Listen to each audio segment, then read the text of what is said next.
Nous nous tenons debout pour la lecture de la parole de Dieu. Nous allons lire 3 passages ce matin avant de commencer le message de ce matin. Tenons-nous debout, nous continuons notre enseignement sur l'Holocauste. Et aujourd'hui, nous irons dans un angle doctrinal afin que le Seigneur nous fasse comprendre sa pensée. Nous allons lire Lévitique chapitre 6. Pour ceux qui écrivent, le premier passage, écrivez Lévitique chapitre 6, verset 1er au verset 6e. Lévitique 6, 1 à 6. Et après, nous allons lire Romains chapitre 15. Écrivez, pour ceux qui écrivent. Nous allons faire la lecture de ces 3 passages au même moment et puis nous allons nous asseoir. Lévitique 6, 1 à 6, Romains chapitre 15. Je vais lire à partir du verset 14 jusqu'au verset 17. Et enfin, 1 Corinthiens chapitre 9, versets 3 à 14. Alors, je commence par Lévitique chapitre 6, à partir du premier verset. La Bible nous dit ceci, nous lisons au nom de Jésus-Christ. L'Éternel parla à Moïse et dit, donne cet ordre à Aaron et à ses fils et dit, voici la loi de l'Holocauste. L'Holocauste restera sur le foyer de l'autel toute la nuit jusqu'au matin et le feu brûlera sur l'autel.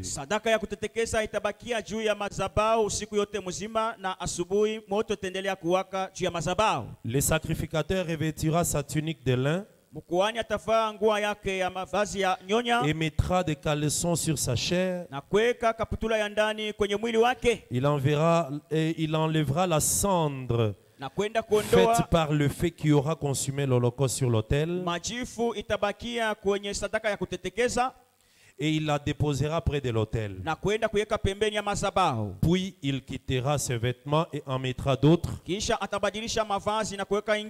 pour porter la cendre hors du camp dans un lieu pur.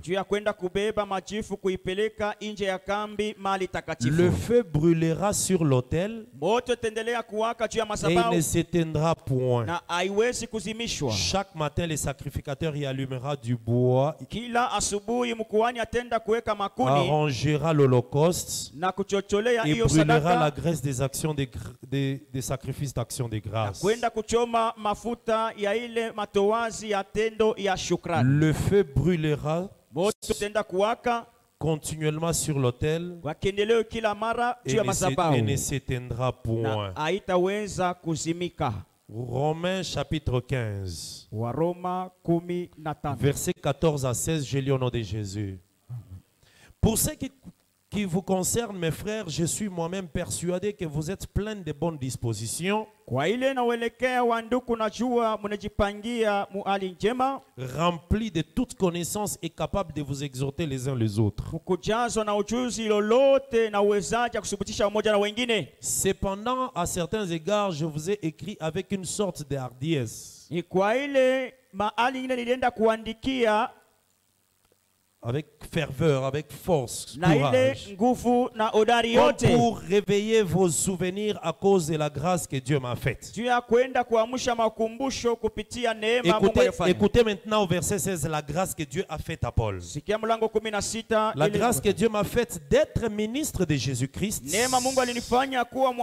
parmi le païen, m'acquittant du divin service de l'évangile de Dieu, afin que les païens soient une offrande agréable, étant sanctifiés par l'Esprit Saint. Amen. Le dernier passage, c'est 1 Corinthiens 9. Et puis nous allons nous asseoir. 1 Corinthiens chapitre 9. Je lis le verset 13 et 14. Ne savez-vous pas que ceux qui remplissent les fonctions sacrées sont nourris par le temple? wale wanafanya kazi takatifu wanalishwa na hiyo. Et que ceux qui servent à l'autel ont part à l'autel. Na wenye kutumika kwenye madhabahu sehemu yao inatoka kwa madhabahu. De même aussi le Seigneur a ordonné que ceux qui annoncent l'évangile vivent de l'évangile. Vile vile Bwana alienda kuruhusu wenye kutangaza injili waishi kupitia injili. Nous pouvons nous asseoir, que le Seigneur vous bénisse. Utaikala Bwana tubariki. Amen. Est-ce que nous sommes dans la joie ce matin? Il faut être dans la joie. Jésus-Christ est vivant. Jésus-Christ t'aime. Il te protège. Même s'il y a des choses que tu ne vois pas encore, mais sache que tu es dans le cœur de Dieu. Que Dieu te bénisse. Amen. Je vais aller très rapidement. Je parle de l'Holocauste. Ça fait aujourd'hui le 3e dimanche. J'ai dit ceci. J'avais expliqué que l'Holocauste, c'est l'animal qu'on brûle sur l'autel jusqu'à ce que cet animal soit brûlé entièrement et devienne de la cendre. Et dans l'Holocauste, l'homme ne mange rien. Même les sacrificateurs. Tout appartient à Dieu. Maintenant, comme ça appartient à Dieu, Dieu est esprit. L'Holocauste part chez Dieu mais sous forme de la fumée.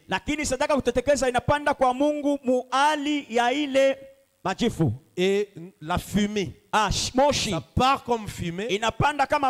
Et le reste qui reste, c'est de la cendre. C'est comme ça que Dieu reçoit l'Holocauste. Et je vous ai dit qu'il y a plusieurs types de sacrifices. Sacrifice d'action de grâce, l'offrande de farine, sacrifice de culpabilité, d'expiation. Dans ces sacrifices-là, le sacrificateur peut prendre une partie. C'est comme le sacrifice d'expiation de culpabilité. Le sacrificateur prend la peau de l'animal. Il y a des sacrifices d'action de grâce, là où le sacrificateur prend l'épaule et la poitrine de l'animal.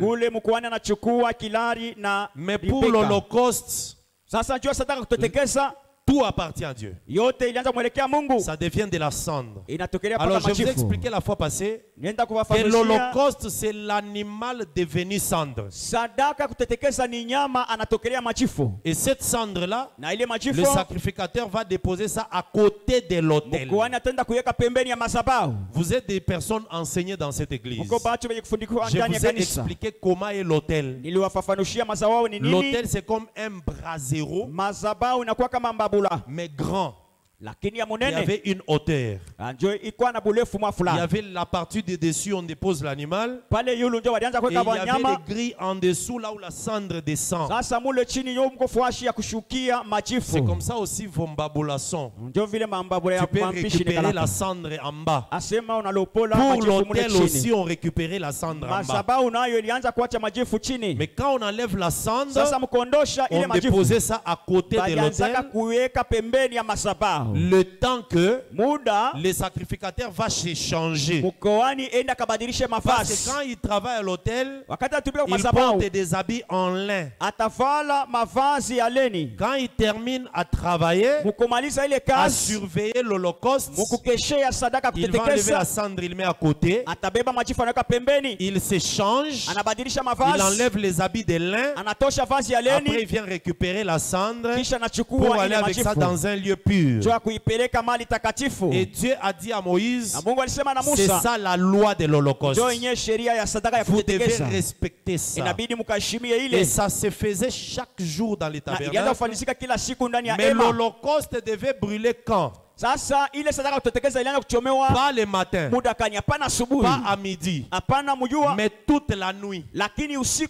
Donc ça veut dire que le soir, on dépose l'Holocauste sur le feu. Les sacrificateurs surveillent ça jusqu'à ce que ça brûle totalement.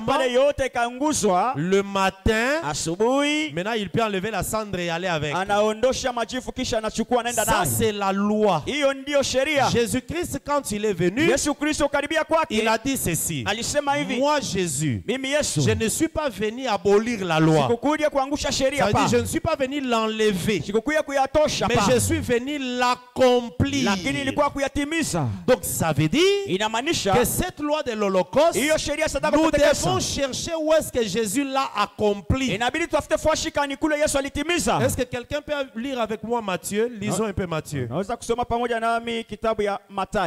Retrouvons le livre de Matthieu. Je crois que c'est au chapitre 6.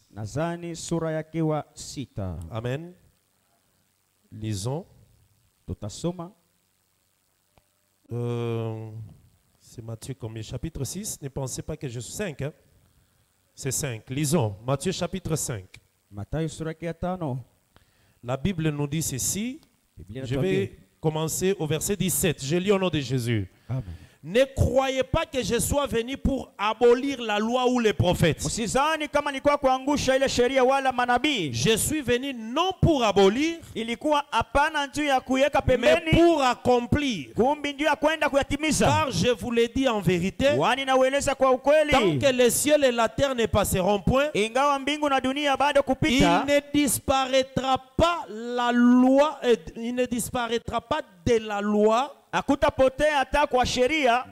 seul iota ou un seul trait de lettre jusqu'à ce que tout soit arrivé. Regarde-moi très bien. Jésus dit ceci aux gens qui connaissaient la loi. Ne pensez pas que moi, tel que je suis venu pour enlever la loi. Parce que ces gens-là savaient que la loi était dure.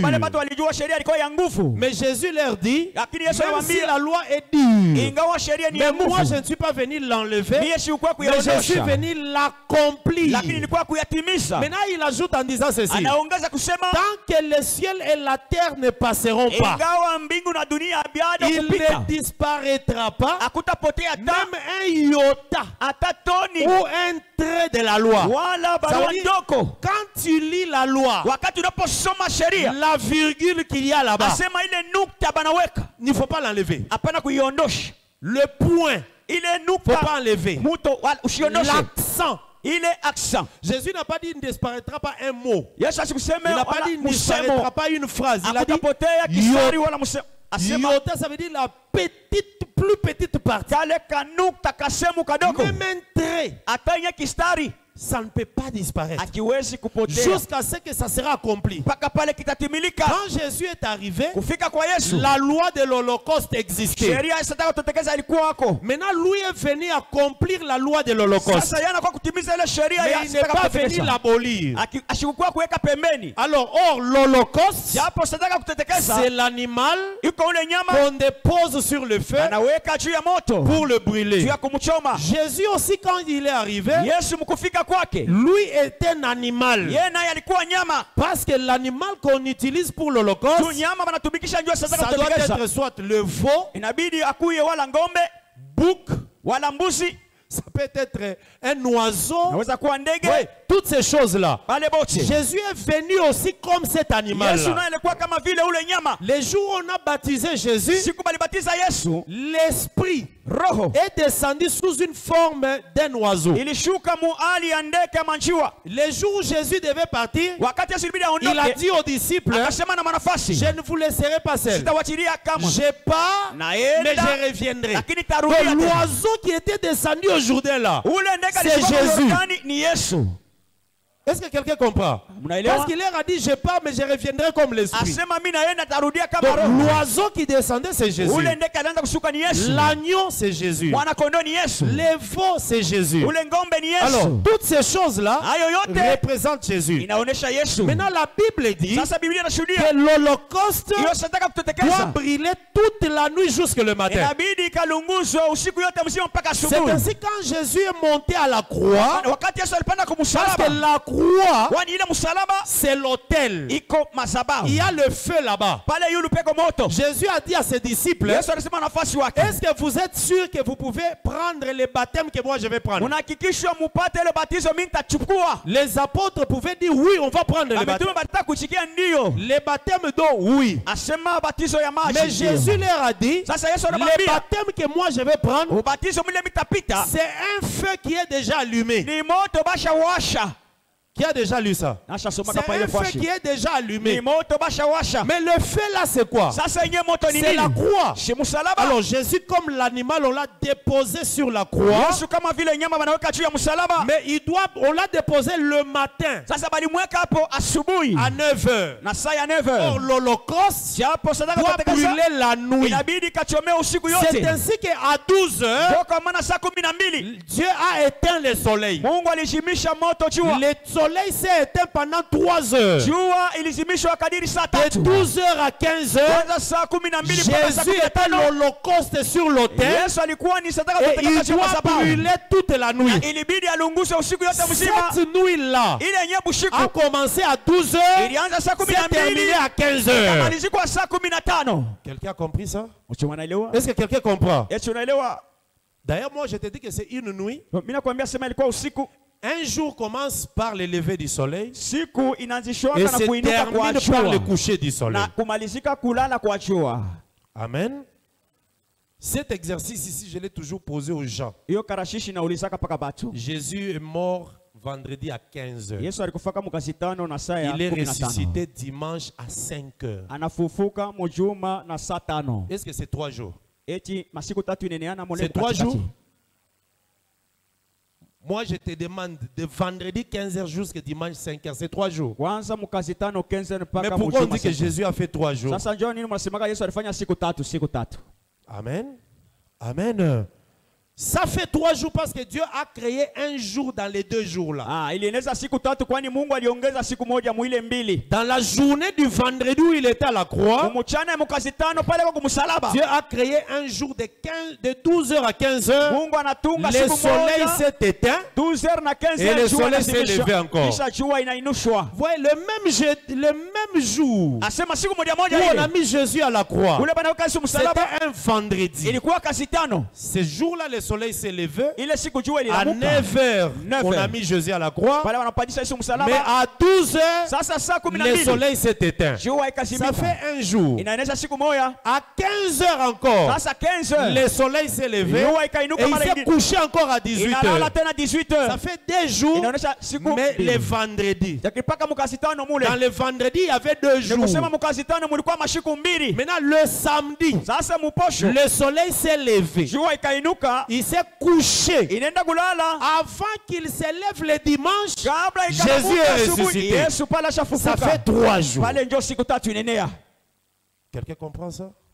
Est-ce que quelqu'un a compris? Alors maintenant, cette nuit-là, où Jésus était à la croix, il était l'Holocauste qui était en train de se consumer. Et le matin, ça veut dire 15h quand il est mort, on a récupéré le corps de Jésus. Pendant qu'on les récupère, nous pouvions voir le corps de Jésus. Mais Dieu spirituellement, il considère cela comme la cendre. Quelqu'un comprend ça? C'est cette cendre-là qu'on a déposée à côté de l'autel.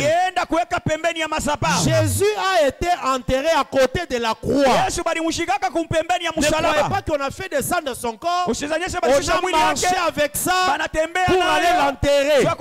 Non! Là où il y avait le sépulcre de Jésus, c'était à côté de la croix. L'Holocauste aussi, si le sacrificateur enlève la cendre, la Bible dit va mettre ça à côté de l'autel. Jean chapitre 19, regarde, lisons ça ici. Jean 19. Je lis au nom de Jésus-Christ. Amen. Amen. Je termine avec Jésus et puis je vais parler de toi aussi. Et de moi aussi. Je lis Jean chapitre 19 au nom de Jésus-Christ. Lisons ensemble. Verset 38.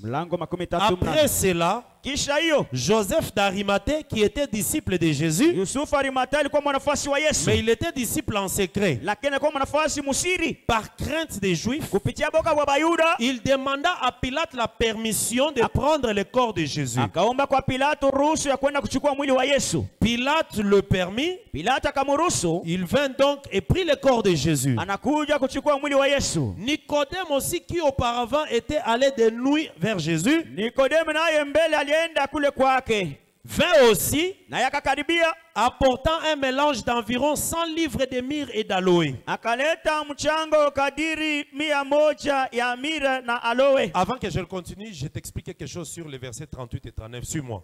Unifuate nikufafanushie mlango 38. Dans les versets 38 et 39, Mlango 38 on parle des hommes qui vivent en secret. Dans Dans la vie de Jésus, il y a eu des personnes qui vivaient en secret. Joseph d'Arimathée, il était parmi les Juifs et parmi les grands. Mais il ne voulait pas que ses collègues sachent qu'il était disciple de Jésus. Ici, la Bible dit qu'il était disciple de Jésus, mais en secret. Est-ce que quelqu'un comprend ça? Pourquoi? Parce qu'il craignait les Juifs. S'il se faisait voir visiblement, les Juifs allaient le tuer en disant, toi tu es parmi les grands d'Israël. Comment tu deviens disciple de Jésus? Est-ce que quelqu'un comprend ça? Alors lui vivait en secret. Quand Jésus est mort, c'est lui le disciple qui vivait en secret. Il est allé vers Pilate. Il dit, Pilate, permets-moi de prendre le corps de Jésus, que je puisse l'enterrer. Pilate lui a permis. Après cela, Nicodème, qui était aussi parti un jour la nuit en secret pour aller voir Jésus. Vous connaissez bien l'histoire dans Jean chapitre 3. Lui aussi a amené le parfum pour embaumer, mettre l'odeur sur Jésus. Ces choses ici, j'ouvre une parenthèse doctrinale, ça existe jusqu'aujourd'hui dans les églises. Parfois des gens que nous avons dans l'église, qui sont avec nous tous les jours, parfois ils ne font pas de grandes choses. Ils écoutent la parole, ils aiment l'enseignement, mais quand il faut poser de grands actes, ils ne font rien. Mais ceux qui nous suivent de loin, en secret, que vous ne connaissez pas, ils posent des grands actes. Quelqu'un comme ça peut t'appeler, il dit, docteur, j'aime beaucoup ton enseignement, je vais vous soutenir avec la radio. Il n'est même pas de l'église. Vous voyez comment tu es resté calme? Tu es resté calme, hein? Tu vois, tu écris un livre, hein? Frère John. Tu vois les gens de l'extérieur, ils achètent 1000 livres. C'est de l'intérieur.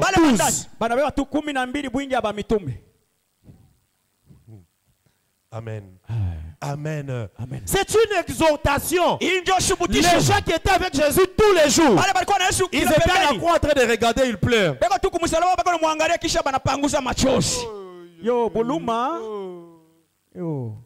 Mais un homme qui était en secret, il prend le courage, il rencontre Pilate, il dit, moi je vais récupérer le corps de Jésus. Bien aimé, la parole qui dit, les premiers seront les derniers, ça se manifeste de plusieurs manières. Tu peux être dans l'église mais tu n'es pas béni. Les gens de l'extérieur sont bénis. Apprenez à vous lever pour soutenir les choses de Dieu. Soutenir les serviteurs de Dieu. Il y a des choses qu'on ne peut pas vous dire, mais Dieu voit en secret. Levez-vous, bien-aimés, pour que vous soyez bénis. Ne vis pas les choses qu'Israël a vécues. Dieu a pris son fils, l'a envoyé à Israël. Jésus est arrivé en Israël. Il passait sur les rues, mais les gens d'Israël le regardaient. Il est dit fils de charpentier.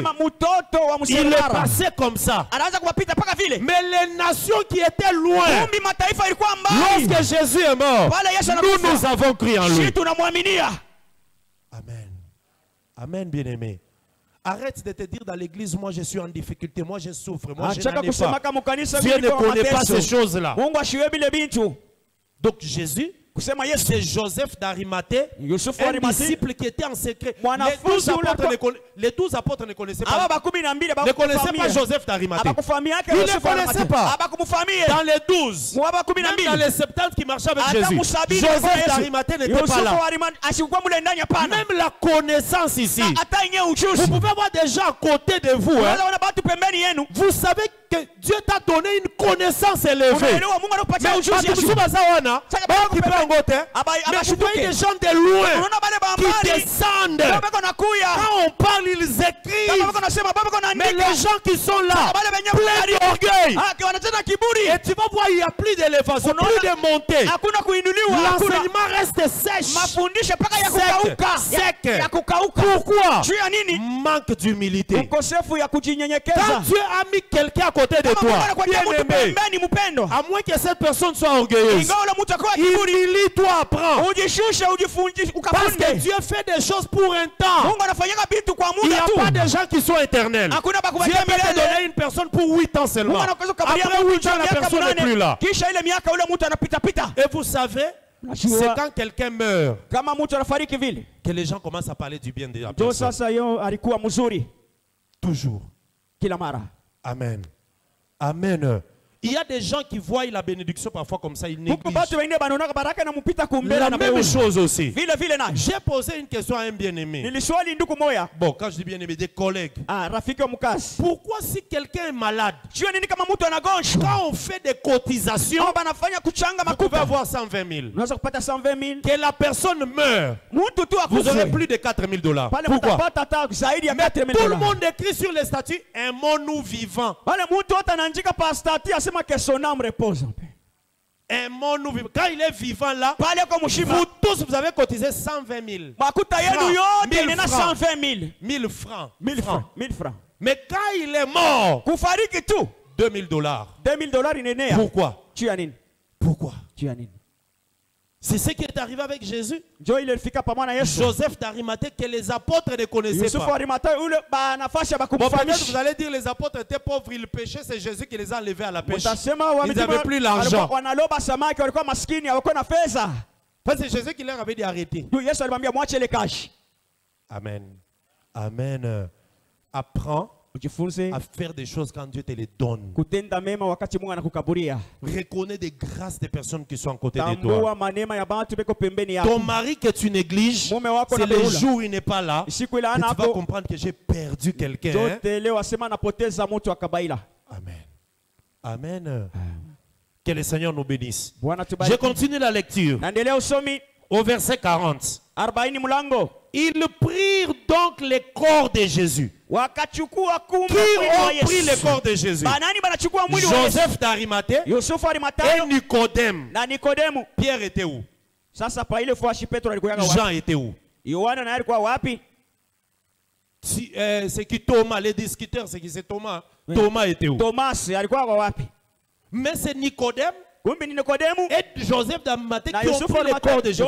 Joseph a donné le sépulcre. Là on a enterré Jésus, c'était le sépulcre de Joseph. Un sépulcre neuf, on n'avait jamais enterré quelqu'un. Que le Seigneur vous bénisse. Ils prirent le corps de Jésus, l'enveloppèrent de bandes avec les aromates, comme c'est la coutume d'ensevelir chez les Juifs.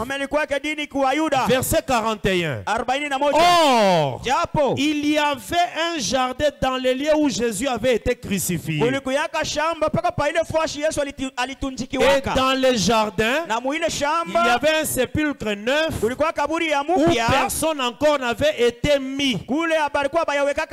C'est fil-là qu'ils déposèrent Jésus à cause de la préparation des Juifs, parce que les sépulcres étaient proches. Vous voyez les sépulcres là, proches de quoi? proche de la croix. L'Holocauste aussi, on dépose la cendre à côté de l'autel. C'est comme ça que Jésus a accompli la loi de l'Holocauste. Est-ce que quelqu'un comprend ça? Amen. Amen. Maintenant, regardez. Rentrons un peu dans Lévitique là. Lévitique 6. Lévitique chapitre 6. Il faut être dans la joie parce que des choses ici qui ont été préparées ici pour que Jésus vienne les accomplir, c'était pour toi. Lévitique 6. La Bible dit ceci. Verset 2. Donne l'ordre à Aaron et à ses fils. Et dit, voici la loi de l'Holocauste. L'Holocauste restera sur les foyers de l'autel toute la nuit jusqu'au matin. Et le feu brûlera sur l'autel. Le sacrificateur revêtira sa tunique de lin. Ça, je parlerai sur la tunique le dimanche prochain. Il mettra des caleçons sur sa chair. Il enlèvera la cendre qui a été faite par le feu qui a consumé l'Holocauste sur l'autel. Et déposera cela sur l'autel, auprès de l'autel. Après, il quittera ses vêtements et mettra d'autres pour porter la cendre hors du camp dans un lieu pur. Regardez bien. Maintenant, regardez bien. Amen. Amen. Qu'est-ce que Dieu a fait? On a mis Jésus sur l'autel, la croix. C'est Dieu qui faisait toutes ces choses-là. On l'a descendu. Maintenant, les gens ont pris le corps de Jésus. Ils sont allés déposer. C'est le changement des vêtements. Dieu l'a fait avec un tel vêtement. Maintenant, il a changé les vêtements. Parce que je te dirais que les vêtements sont des corps. On verra ça plus tard. Maintenant, l'apôtre Paul dit ceci. Lui, l'apôtre Paul. On a lu ça avec toi. Regardez. Regarde. Romains 15. Romains chapitre 15. Je lis au nom de Jésus-Christ. Verset 15. Romains 15, 15. Cependant, à certains égards, je vous ai écrit avec une force forte et une sorte de hardiesse. Comme pour réveiller vos souvenirs. À cause de la grâce que Dieu m'a faite. La grâce d'être ministre de Jésus-Christ parmi les païens et du divin, pour m'acquitter du divin service de l'évangile, afin que le païen soit une offrande agréable. Regarde-moi maintenant. Donc l'apôtre Paul, Dieu l'a appelé pour faire l'œuvre du ministère. Mais dans l'œuvre du ministère, Dieu a dit à Paul, les païens doivent devenir l'offrande. Maintenant cette offrande-là, il faut le sacrifier. Chaque enfant de Dieu est une offrande. Tu es un animal qu'on doit déposer aussi sur l'autel. Ça, c'est ce que l'apôtre Paul dit. Voilà pourquoi le Seigneur dit, David dit, l'Éternel est mon berger. Je ne manquerai de rien. Il est berger de qui? Des troupeaux. Nous tous, nous sommes des troupeaux. Nous sommes des agneaux. Nous sommes des bœufs. Nous sommes des oiseaux. Ça veut dire qu'on doit nous prendre aussi comme des holocaustes. Mais c'est un holocauste différent. Si tu n'es pas holocauste, tu ne seras pas enlevé. Parce que l'holocauste, on dépose sur le feu et la fumée part vers Dieu. C'est ça le souci de cet enseignement. Quand l'holocauste, on le dépose sur le feu, il change de nature. Il ne peut pas rester animal. Il va devenir cendre. Et dans la cendre, tu ne sauras pas distinguer la peau le sang, la chair, les os. Tout est confondu. C'est pour cela l'apôtre Paul dit que les païens, nous devons devenir une offrande. S'il y a l'offrande, on doit voir l'autel. Est-ce que quelqu'un comprend ça? Amen. S'il y a l'offrande, il faut qu'il y ait l'autel. Rappelez-vous ce que Isaac a demandé à son père. Tu me prends, nous allons à la montagne. Parce que l'Éternel avait dit à Abraham, prends ton fils, va le sacrifier en holocauste. Lisons cela. Genèse chapitre 22. Genèse 22, regardez. Genèse 22. Amen. Amen. Je lis au nom de Jésus-Christ à partir du verset 1er. Après ces choses, Dieu mit Abraham à l'épreuve et il lui dit, Abraham. Et il répondit, mais voici. Abraham et Dieu dit, prends ton fils, ton unique, c'est lui que tu aimes, Isaac. Va-t'en au pays de Morija et là, offre-les en holocauste. Ça veut dire, regarde-moi, regarde-moi. Donc Dieu voulait dire à Abraham, ton fils là, quand tu le mettras sur le feu, n'enlève pas ses cheveux, n'enlève pas les ongles, n'enlève pas l'œil, tu l'offres totalement pour moi. Donc Isaac devait être brûlé comme l'holocauste. Et l'holocauste, parce qu'Abraham est sacrificateur, mais il n'a pas le droit de prendre quelque chose dans l'offrande. Isaac c'était l'offrande, Abraham c'était le sacrificateur. Maintenant Dieu lui dit d'aller offrir l'offrande là, pas comme l'offrande de culpabilité, pas l'offrande d'expiation, mais l'offrande de l'holocauste. Donc il fallait brûler Isaac dans l'entièreté. Et Abraham n'a pas refusé, il a pris son fils, il commence à partir. Maintenant, écoute la question de Isaac. Pendant qu'ils étaient en route, qu'est-ce qu'Abraham a fait? Il a pris le bois. Il a dit à Isaac de porter le bois. Tu as déjà lu ça? Ce n'est pas Abraham qui a porté le bois, c'est Isaac qui a porté le bois. Et pendant qu'ils étaient en route, Isaac pose la question à son père. J'ai vu le bois, j'ai vu le feu, mais où est maintenant l'animal qu'on doit offrir?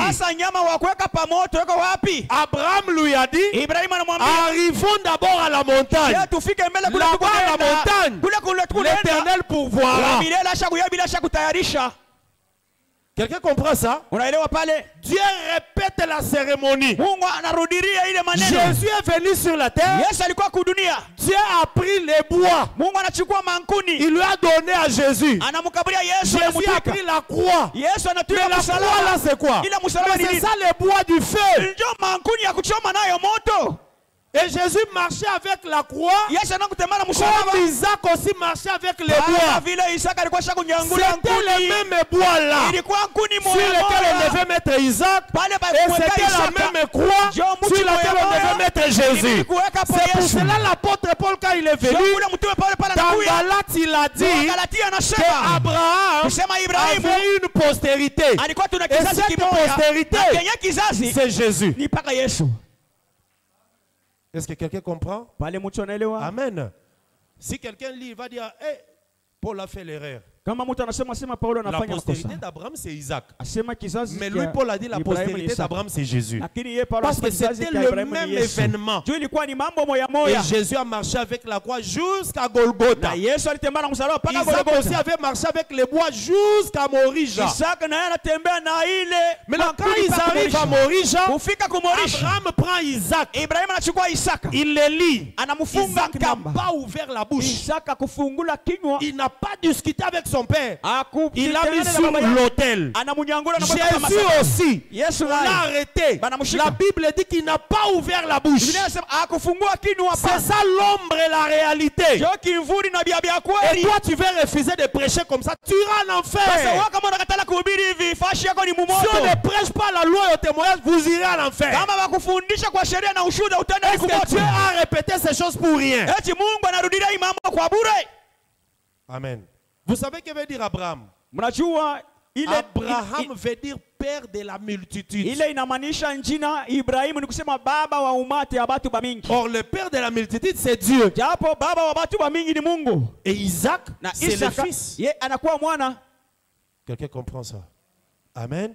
Donc Isaac c'était l'Holocauste. Mais quand on l'a déposé, Abraham était déjà même prêt à tuer. Il a levé. Dieu a dit arrête. Il a mené les béliers. Les béliers là, mais c'est Jésus toujours. Amen. Donc Isaac sur le feu, c'est la mort de Jésus.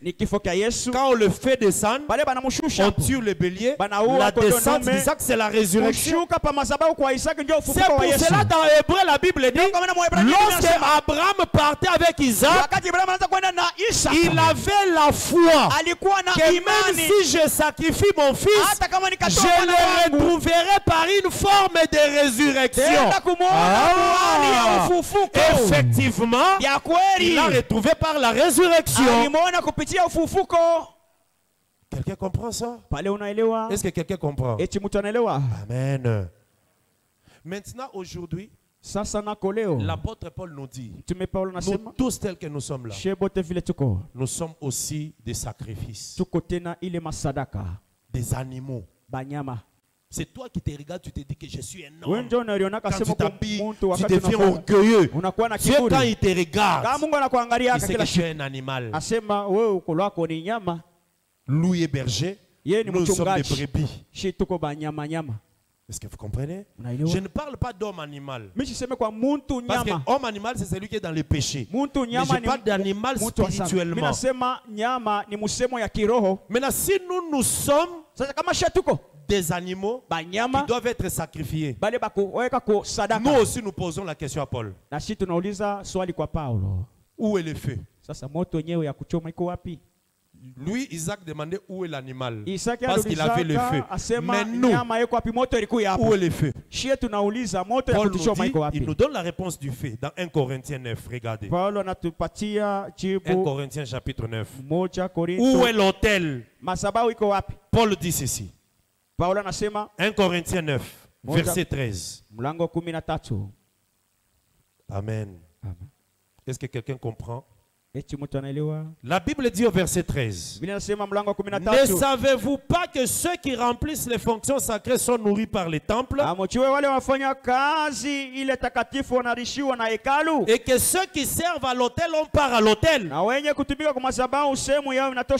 dans les temples, les gens qui servaient à l'autel mangeaient à l'autel aussi. Verset 14, de même aussi, le Seigneur a ordonné que ceux qui annoncent l'évangile vivent de l'évangile. Ici nous comprenons que l'évangile c'est ça l'autel. L'évangile c'est ça le feu qui doit nous brûler, que nous soyons consumés et que nous devenions la cendre. Si tu ne deviens pas cendre, tu ne peux pas aller vers Dieu. Parce que la cendre, on va la déposer à côté de l'autel. Et après, on prend la cendre, on va avec dans un lieu pur.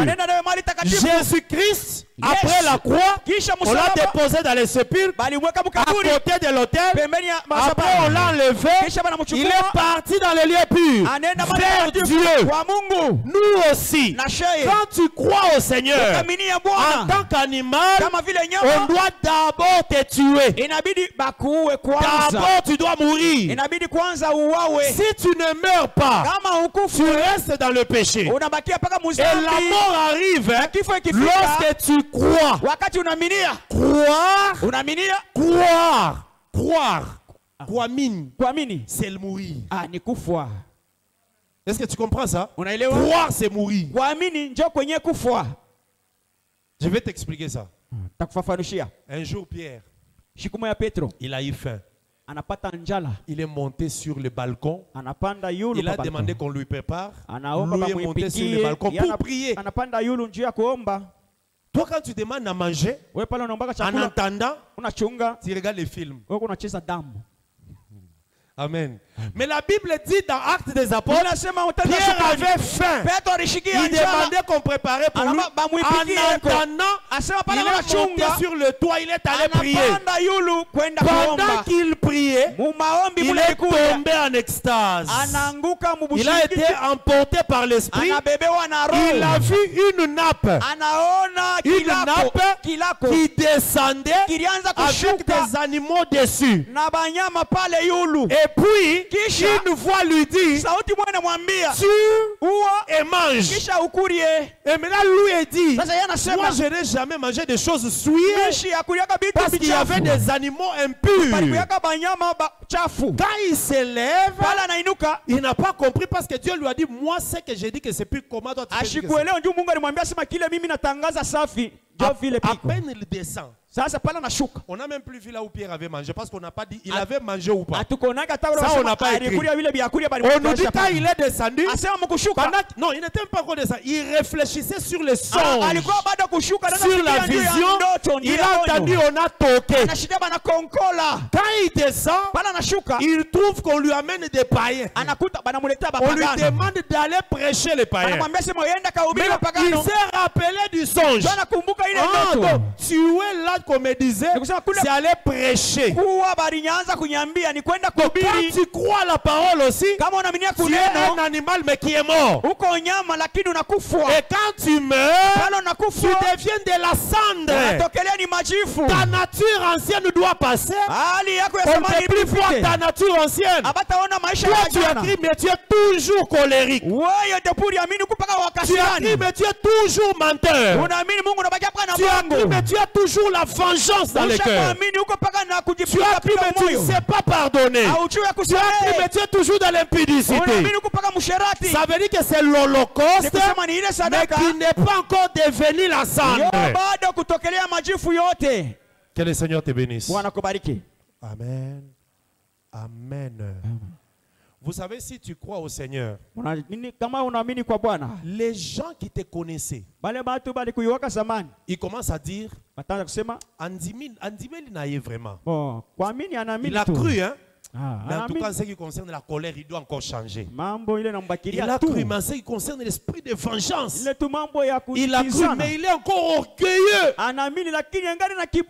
Toutes ces choses-là, ça montre que l'Holocauste n'est pas encore complètement consumé. Je vous dis, quand on explique des choses, peut-être qu'on ne s'en rend pas compte. Mais l'Holocauste, c'était un animal. Quand on a terminé, on enlève la cendre. Si tu commences à regarder la cendre, tu regardes la cendre.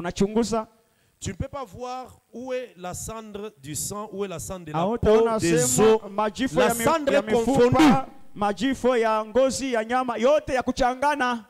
C'est ça un enfant de Dieu. Quand l'évangile, qui est le feu, le consume. Et puis attention, on le consume quand? La Bible dit que l'Holocauste doit rester sur le foyer de l'autel toute la nuit. Et l'apôtre Paul dans Romains 13 nous dit, la nuit est avancée, les jours approchent. Bientôt là, on doit récupérer notre cendre. Bientôt on doit venir récupérer la cendre. Si on trouve que toi tu n'es pas encore devenu cendre, on ne va pas te déposer à côté de l'autel. Parce que la nuit est avancée et les jours approchent. C'est les jours que le sacrificateur viendra. Il récupère la cendre que l'Holocauste a fait pour le mettre à côté de l'autel. Amen. Amen. Amen. Maintenant, demande-toi, nous quand nous récupérons, nous mettra où à côté de l'autel? Après le départ de l'église, lorsque nous terminons d'écouter l'enseignement, nous devenons de la cendre. On va nous déposer à côté de l'autel, les noces de l'agneau. On ira dans les noces, c'est à côté de l'autel. Parce que l'autel c'est Jésus. Après, on nous enlèvera là-bas lorsque le sacrificateur changera de vêtements pour nous amener maintenant dans les lieux purs. Amen. Tu dois laisser l'évangile qui est le fait de brûler, te consumer. Arrête tes intérêts là. Tu regardes tes intérêts. Comment est-ce que tu es sur l'autel, sur le feu, mais tu ne te brûles pas? Amen. Comment tu ne te consumes pas? Comment ton ancienne nature est toujours là? Quelqu'un qui croit au Seigneur, mais il ne peut que parler des gens. Critique dans sa vie. Mais il est dans l'église, toujours en train de parler des choses des gens, des informations des gens. On le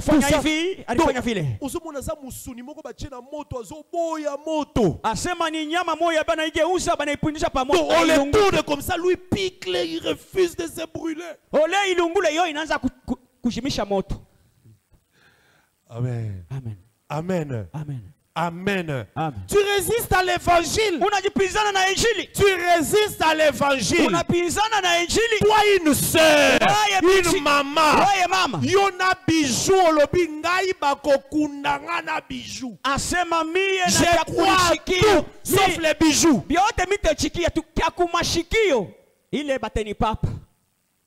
Tu es quel holocauste? Quel et puis tu vois ça dans la Bible. Ce n'est pas nous qui en parlons. Toi-même, tu lis ça.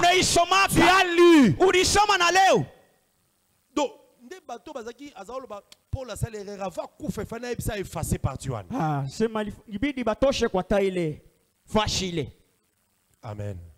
Amen. Que la femme s'habille de manière décente, sans des bijoux. C'est écrit. Des ornements d'or. C'est écrit. Mais là tu veux interpréter ça. Non, les bijoux là, ça veut dire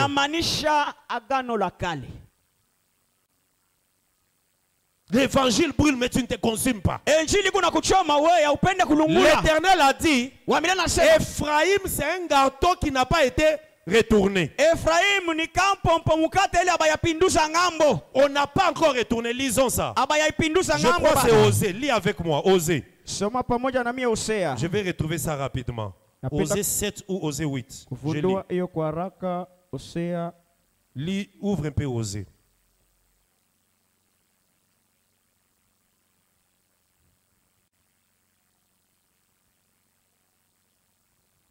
Osée. Oui, Osée chapitre 7.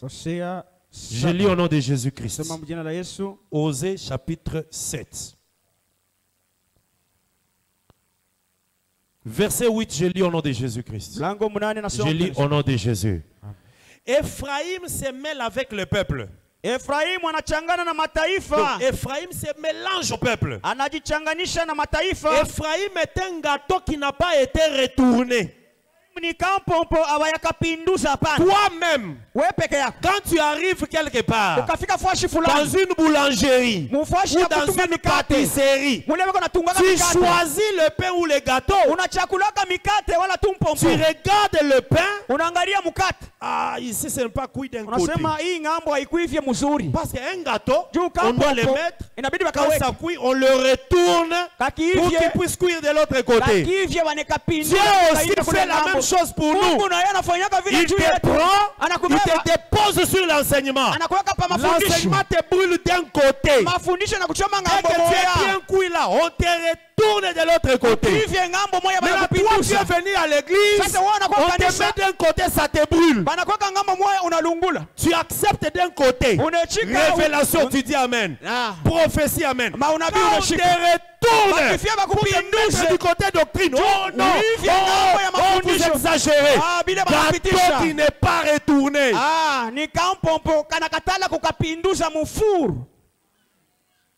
Amen. Nous ici, on nous a retourné de tous les quatre côtés. De ce côté, derrière, à côté, tout. Donc, le feu est entré pour devenir l'Holocauste. Et puis tu résistes avec qui? Avec nous qui prêchons, ou avec celui qui avait écrit, ou avec celui qui avait inspiré d'écrire. Amen. Amen. L'Holocauste, dans la doctrine, c'est toi. Dans la révélation, c'est Jésus. Mais dans la doctrine, c'est toi l'Holocauste. Il faut qu'on te mette à côté de l'autel. Et après qu'on t'amène dans un lieu pur. Amen. Amen. Comment la nature ne change pas? Ta façon de vivre ne change pas. Ta façon de parler ne change pas. Toujours insolent, toujours impoli, toujours orgueilleux. Je vous dis la vérité, bien-aimé. Il y a deux choses. Ça retient, ça c'est pour ta vie chrétienne. Deux choses que Dieu n'aime pas dans la vie. Deux. La désobéissance et l'orgueil. Ce sont les deux éléments qui ont caractérisé Satan. Le diable qui s'appelait Lucifer, qui était un chérubin à côté de Dieu, comme il était parmi des chérubins élevés, parce que dans le groupe d'anges, il y a la hiérarchisation. Lui, il était au-dessus. On l'appelait fils de l'aurore. Alors, tellement qu'il avait aussi l'armée des gens qui chantaient pour lui. Des anges autour de lui. Il regarde comment Dieu est élevé. Lui aussi sent que je peux aussi m'élever. Afin que le diable, que les autres péchés se manifestent, le premier péché qui s'est manifesté, c'était l'orgueil. L'orgueil c'est monté en lui. Il s'est dit, je peux aussi être comme lui. Il faut lire ça dans Ézéchiel 28. Même dans Ésaïe 14, je crois. C'est bien expliqué là-bas. Les enfants de Dieu sortaient de l'orgueil. C'est la plus mauvaise chose, je vous dis, dans la vie. Apprends l'humilité. Même si Dieu t'a béni, sois humble. Même si Dieu t'a élevé, apprends l'humilité. Quand tu es humble, tu restes ami de Dieu. Et la Bible dit, Dieu fait grâce aux humbles. Grâce aux humbles. Un humble, même quand on t'insulte, on complote, Dieu te défend. Amen. Amen. L'humilité, retiens ça. C'est un secret. Même dans la vie de tous les jours.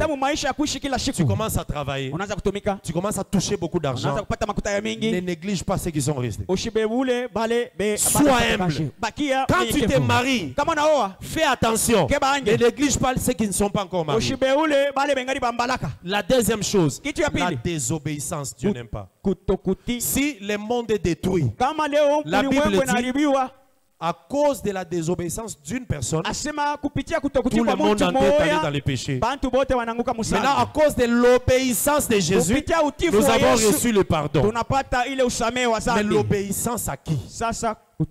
Quand tu n'obéis pas même aux écrits, les écrits, c'est écrit, tu vois.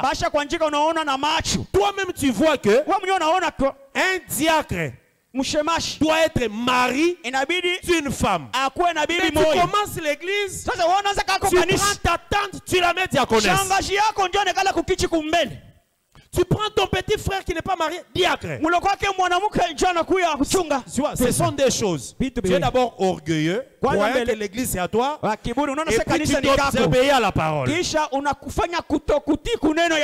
Toi-même là, tu priais dans une église où il y avait pas l'enseignement. Les femmes prêchaient, tout ça. Tu crois, tu restes encore orgueilleux en récupérant les mêmes choses que toi-même tu étais contre. Mais tu restes encore avec ça. C'est de l'orgueil. L'humilité pousse à quelqu'un à regarder la parole de Dieu avec loupe pour respecter ce que Dieu a dit. Amen. Amen. Laisse que l'évangile te consume, que la parole te donne une autre nature et que tu changes. L'enlèvement, ce n'est pas un problème d'amitié avec Dieu. Parce que ton papa était, vous venez de telle province, alors Dieu devient ton ami, il t'enlève. L'enlèvement dépend de l'obéissance à la parole. Et puis ne vous trompez pas. Ce n'est pas parce que tu es dans un endroit où on prêche la vérité, automatiquement tu seras enlevé. Jamais. Il faut que l'évangile te consume. L'autel qui brûle, c'est l'autel qui est dans le temple. Même si tu fais aussi du bien, mais on te brûle dans un autre hôtel. Tu ne seras pas levé. Je vais vous montrer ça le dimanche prochain. Il y a deux types d'hôtels. L'hôtel qui est dans le temple et l'hôtel qui est en dehors du temple. Que le Seigneur te bénisse. Voilà ce que je pouvais te dire pour aujourd'hui. Laisse la parole te consumer et que tu deviennes comme cette femme de cantique qui a dit je suis noire. Quand elle dit je suis noire, ça veut dire elle est devenue cendre. C'est le soleil qui m'a brûlé. Que le Seigneur vous bénisse. Acclame très fort pour la gloire de Dieu. Acclame très très fort pour la gloire de Dieu. Que Dieu vous bénisse. Nous allons continuer cet enseignement encore le dimanche. C'est très profond. Nous avons encore beaucoup de choses à dire. Unitembele